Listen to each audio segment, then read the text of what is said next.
Hi student, कैसे हैं आप। My name is Vidyasagar Shrivastava. देखिए स्टूडेंट, इस समय हम लोग पढ़ रहे हैं सेकेंड ईयर फिजिक्स एनसीईआरटी के numerical chapter dual nature of radiation and matter.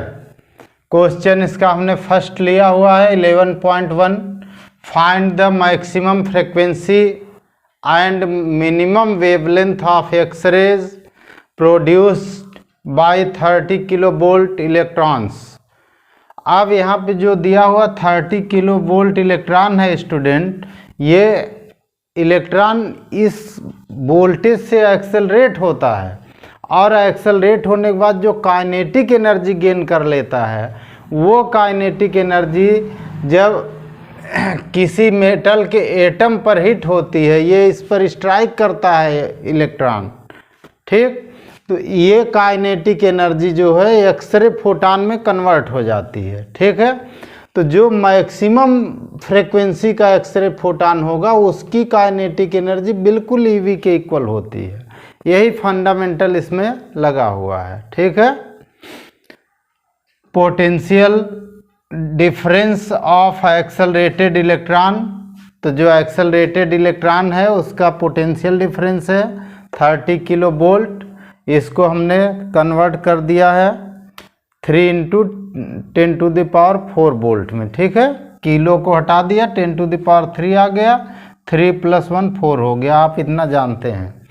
Planck's constant question में दे रखा है 6.63 × 10⁻³ जूल पर सेकेंड। चार्ज ऑफ इलेक्ट्रॉन आप जानते हैं 1.6 × 10⁻⁻19 कूलाम होता है, ठीक। Kinetic energy of electron, kinetic energy of electron, जो इलेक्ट्रॉन की काइनेटिक एनर्जी होगी E k = EV हो गया 1.6 × 10⁻⁻19 और V हमारा दे रखा है 3 × 10⁴। और इनको सॉल्व करेंगे तो E हमारा आ जाएगा E = 4.8 × 10⁻⁻15 जूल आ जाएगा जो, ठीक। जो मैक्सिमम फ्रीक्वेंसी का जो हमारा फोटॉन होगा, उस फोटॉन की जो एनर्जी hν होगी वो इसके इक्वल होगी, ठीक। ए पार्ट मैक्सिमम एनर्जी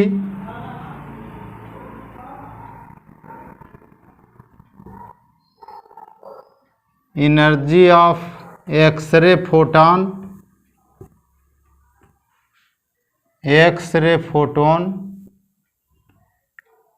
ठीक।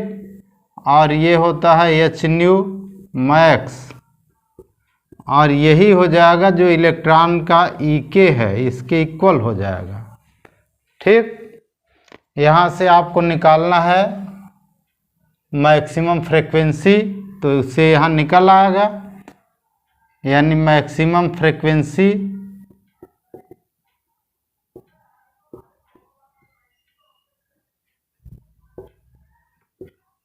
ऑफ एक्सरे फोटॉन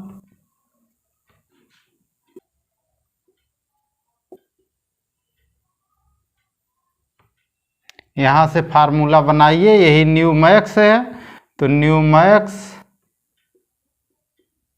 ठीक, = h इसके नीचे आ जाएगा EK/h। वैल्यू रख के अब आप कैलकुलेट कर सकते हैं।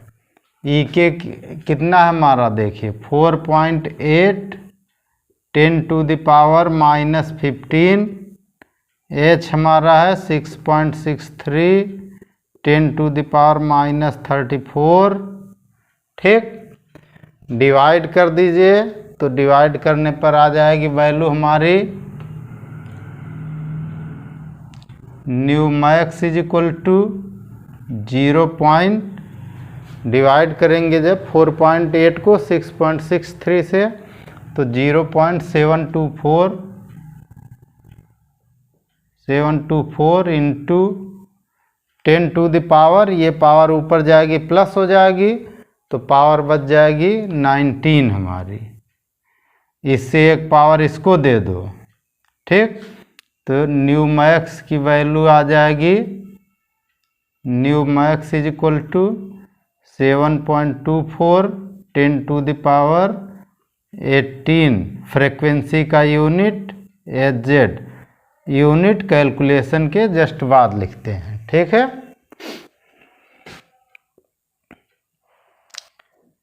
बी पार्ट, मिनिमम वेवलेंथ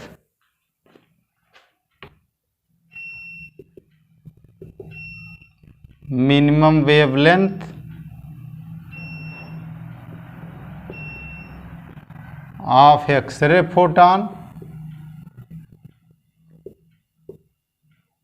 ठीक।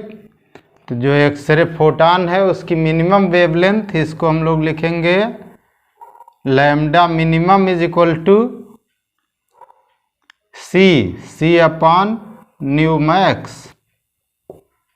सी कौन होता है 3 into 10 to the power 8 metre per second होता है, और न्यू मैक्स यहाँ आया है 7.24 इंटू 10 टू द पावर 18